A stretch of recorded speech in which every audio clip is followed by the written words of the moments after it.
Hello Aries, Sun, Moon, Rising, and Venus signs. Kamusta kayo? Sana po ay nasa mabuti kayong kalagayan. Welcome back po sa Star Tarot. Kung bago kayo rito, welcome din kayo. Thank you sa inyong support. I truly appreciate it. God bless you all. Pauna mensahe ni Aries ay 3 of Wands. Aries, this is beautiful.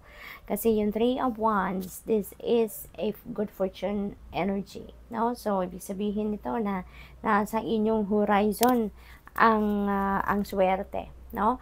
Kung ano man dito yung mga gusto ninyo sigurong simulan, gawin na mga proyekto, enterprise, o kung ano man, no, na gusto ninyong simulan dito na talagang lalo-lalo na kung ito ay gustong-gusto ninyong mapagtagumpayan, then more or less you can expect, no, that there will be success. Kasi magsisimula kayo ng kung ano man ito na gusto ninyong simulan sa ngayon na nasa inyong horizon, nasa tabi nyo, kumbaga, ang good fortune. So, most likely kayo ay siswertehin, most likely magiging smooth sailing ang journey ninyo sa kung ano man ang sisimulan ninyo, no?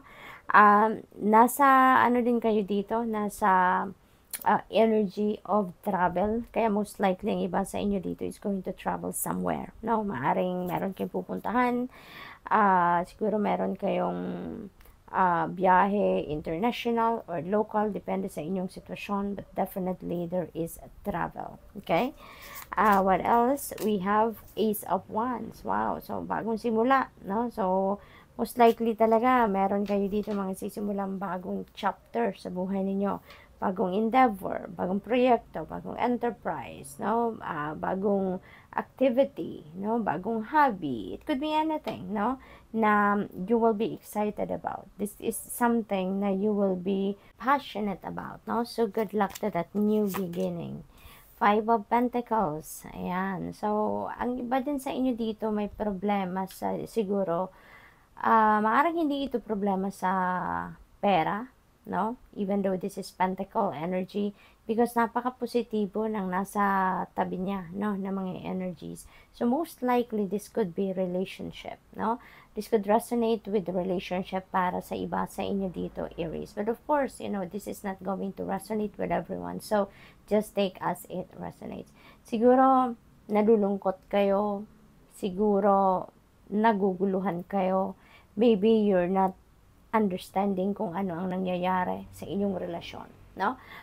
This is again, no, hindi ito mensahe para sa lahat, okay? Kunin niyo lang yung para sa inyo dito.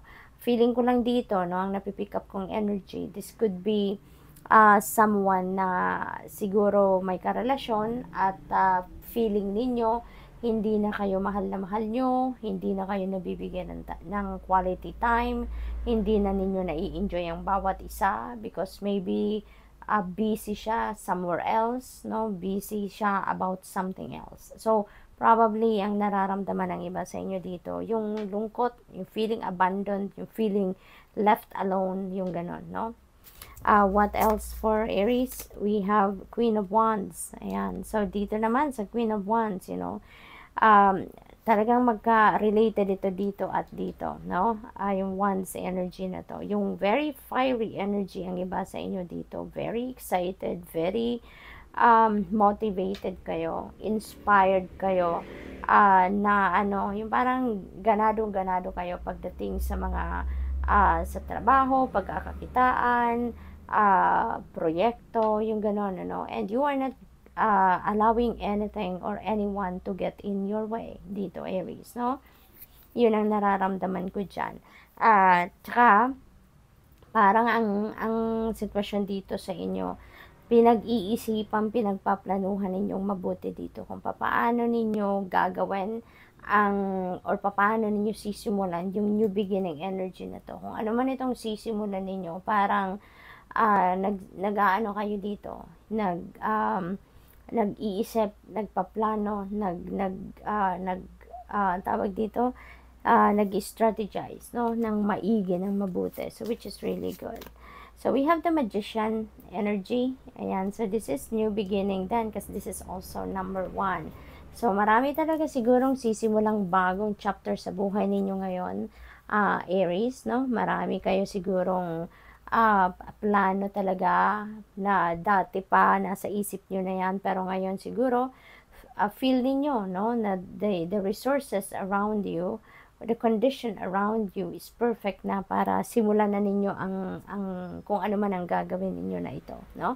Kaya ngayon parang in the works na ang kamay ni Aries. So siguro ngayon nagtatatawag na kayo ngayon sa mga taong kailangan ninyo or sa mga bagay na kakailanganin ninyo sa pag-carry out ng kung ano man ang goal ninyo dito. So siguro busy na kayo, no? You are preparing already and maybe nag-step in na kayo dyan, no? Parang 100% you're into it na, no? Sa ngayon, yun ang napipick up ko dyan. You are ready to, ngayon, to manifest, no? Kung ano man yung mga balak ninyong gawin, you're ready to manifest that already. We have Two of Pentacles. Marami kayong decision siguro dito na kailangan ninyong gawin. Maaring merong mga choices dito na kayo ay pagpipilian din, yung ganon, Aries. At siguro meron din choices, no? May mga choices kayo dito na pinagpipilian din. May mga options kayo na siguro nagmimini-minimaw kayo ngayon, no? Kasi nga siguro may mga opportunities na dumadating dito at na yan ay in support, dito sa kung ano man ang balak ninyong gawin. So posible din na yung na to, yung Two Pentacles energy na to is could be a lot of things siguro na inaasikaso ninyo. Maybe you have too much on your plate, no? Maaaring ganon ang ganap dito for some of you. Kaya siguro multitasking, you are attending to too many things, no, serving too many masters at a time, parang ganon. So good luck, Aries. That's all I have for you for today. Thank you for watching. Love and light. Namaste. Hello, Leo, Sun, Moon, Rising, and Venus signs. Kamusta kayo? Sana po nasa mabuti kayong kalagayan. Welcome back po sa Star Tarot. Kung bago kayo rito, welcome din kayo. Thank you sa inyong support. I truly appreciate it. God bless you all. Leo, pauna mensahe ninyo, Hanged Man energy. There is new perspective, no? New perspective, new ideas, new plans, new beginnings, no? Ang naghihintay sa inyo dito. Parang ang iba sa inyo dito, siguro meron ditong mangyayari sa inyo wherein mapipilitan kayo dito na tignan ang mga bagay-bagay pangyayari sa buhay ninyo on a different lens, on a different perspective, no? And with that, magkakaroon kayo ng bagong ideas, magkakaroon kayo ng bagong pagtingin sa mga pangyayari sa buhay ninyo, pagtingin sa buhay ninyo itself, no? Maaari din na this is an invitation for some of you, Leo, na this is your time para ikaw ay mag-muni-muni, ikaw ay mag-reflection mode, mag-introspection mode. Ito na yung panahon para ikaw ay magkaroon ng panahon para sa sarili mo, mag-tune in ka sa sarili mo. Okay? So, what else? We have Two of Wands. Planning stage, no, ni Leo. Maaaring meron kayong binabalak dito na posibleng related sa pag-travel, maaaring related sa kung anumang endeavor, yung ganon, plano ngayon, at saka siguro may mga choices na nasa inyong harapan sa ngayon. Maybe you are making a decision. Nahaharap kayo sa isang importanteng desisyon siguro din dito, Leo, no? What else? We have Knight of Cups. Ayan, so dito sa Knight of Cups, this is an offer, no? Maaaring ang iba sa inyo dito may offer of apology. Siguro merong mga taong nakasakit ng inyong damdamin, nakapagdulot ng sama ng loob ninyo in the past, at maaari ngayon lalapit sa inyo at hihingi ng inyong kapatawaran. Probably then na siguro merong nandiligaw sa inyo or kayo yung may nililigawan. Sa ngayon, maaaring ganun din ang inyong pinagkakaabalahan. We have Four of Cups. Ayan, so dito sa Four of Cups, there is an offer, no? May offer din dito, pero ang offer dito sa inyo, opportunities, no? Maaaring opportunity to regarding sa finances, regarding sa trabaho, karera, negosyo, money path, maaaring along those lines. Pero, yun nga lang, mukhang hindi ninyo ito pinapansin or probably hindi ninyo napapansin because you are so focused on something else, no? Focused kayo sa ibang bagay at hindi ninyo pinapansin na kung ano man ang kumakatok na opportunity sa inyo. We have Nine of Cups. This is wish fulfillment energy, Leo, no? Magkakaroon na kayo dito ng katuparan, no, sa inyong mga pangarap. Okay? Matutupad na ang inyong mga pangarap or matutupad na ang inyong mga minimithi sa buhay. Kaya you will be feeling ecstatic, you will be feeling excited, you will be feeling overwhelmed, yung ganon na in a good way, no? Yung ganon. So this is happiness, no? This is time for your happiness. This is time for falling in love. Kung nasa sitwasyon na kayo dito na may karelasyon na kayo, mas magiging masaya kayo. There will be more harmony and good relationship, smooth sailing na relationship, no? Sa inyong person. What else? We have Two of Cups. Ayan. So, dito sa Two of Cups, this is partnership, to. Tapos, kasama niya si Knight of Cups, an offer of love, no? So, most likely, an offer of apology. So, most likely dito, ang iba sa inyo is going to enter a new love and romantic relationship or new friendship or new business partnership. So, maaaring ganon. Collaboration, yung ganon. Working in a team, no? Maaaring meron mga ganong sitwasyon dito. At, tsaka, with the Knight of Cups, this is an offer of love, diba? For some of you. So, most likely, meron ditong papasok sa isang love and romantic relationship talaga. And since this is also an offer of apology, posible din na kung meron kayong hidwaan, misunderstanding ng iyong person or ng kung sino man, kaibigan man o business partner ninyo, now could be the time as well na maaaring magkausap na kayo at maayos ninyo kung ano man ang rough patch na pinagdadaanan ninyo sa ngayon. So, this is going to have like reconciliation then, no? So, good luck to that. So, dalawa din ang 2 natin, 2 of Wands at saka 2 of Cups. So, ibig sabihin, we have number 22. And number 22 is a master number. So, I suggest po na please look up for the meaning of master number 22 for more guidance. Okay? So, that's all I have for you for today. Thank you for watching. Love and light. Namaste.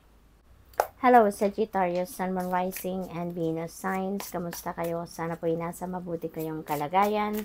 Welcome back po sa Star Tarot. Kung bago kayo rito, welcome din kayo. Thank you sa inyong support. I truly appreciate it. God bless you all. Sagittarius, Emperor energy. Okay? So, dito sa Emperor energy, this is really beautiful because things are going to be back in order. Things are going to be in the right track na, kumbaga, no? At saka, parang kayo ngayon, focus na. Balik na kayo sa pagfo-focus 100% sa kung ano man ang mga dati ninyong pinagtutuunan ng pansin, no? So, ngayon, tapos na ang distractions, tapos na yung mga extracurricular activities ninyo, and you are back to focus, you are back in order, you are back in your throne, kumbaga, no? Kaya, sitting pretty si Emperor, diba? Sitting pretty siya kasi lahat, no, nakabalik na sa dating sitwasyon. And that is most likely what is going to happen then sa mga bagay-bagay sa buhay ninyo.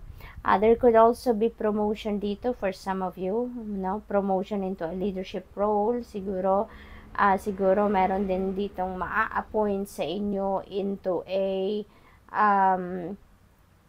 position of authority, something like that, no, Sag? Kaya, good luck sa'yo. At ang iba sa inyo din, maaaring magiging tatay na, ang iba sa inyo is entering fatherhood This is also yung parang sitting pretty siya, kalmadong-kalmado, at saka parang may authority talaga siya. Parang even in finances, even in negosyo, kung meron kayong negosyo or trabaho, para talagang may authority kayo, para talagang confident talaga kayo, no? So, maybe then, kayo, nasa magandang posisyon talaga kayo sa inyong trabaho at meron na kayong established na finances, no? Yung financial department niyo kumbaga solido, no? Secured, parang ganon. So we have Queen of Wands, and so you're going for whatever it is that you are envisioning for yourself.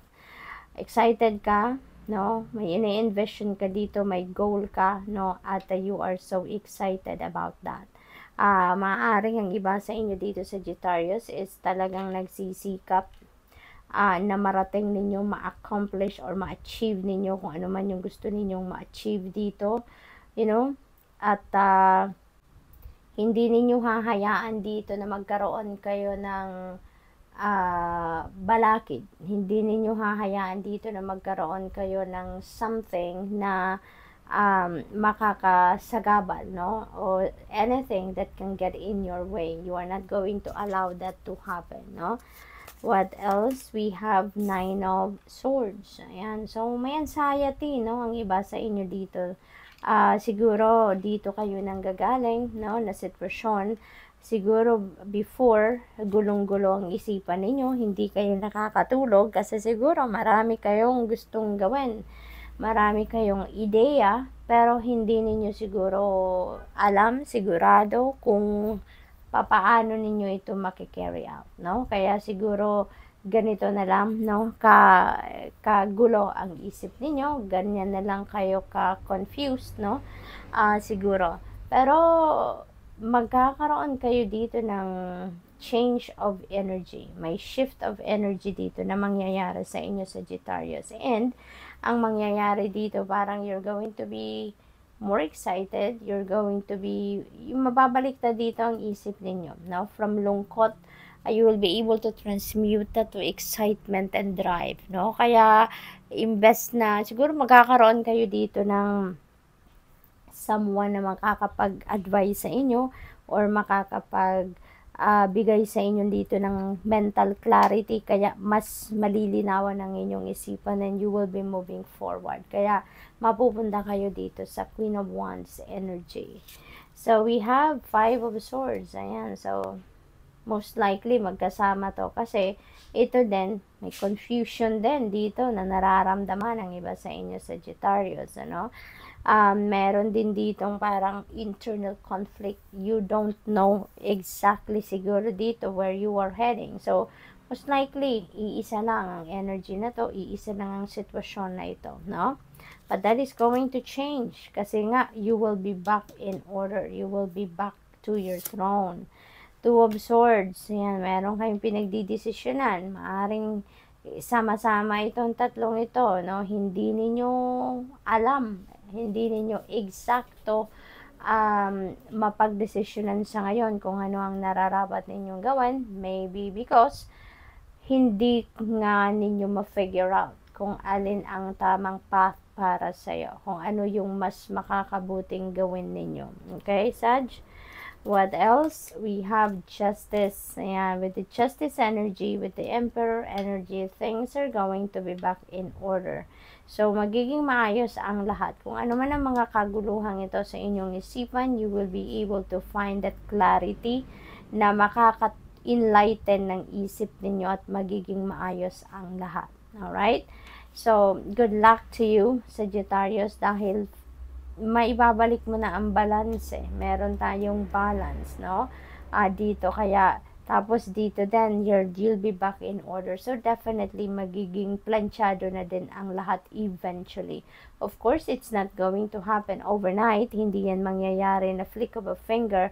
But at least, you know, magiging maayos, magsisimula na maging maayos ang lahat. So, good luck. That's all I have for you for today. Thank you for watching. Love and light. Namaste.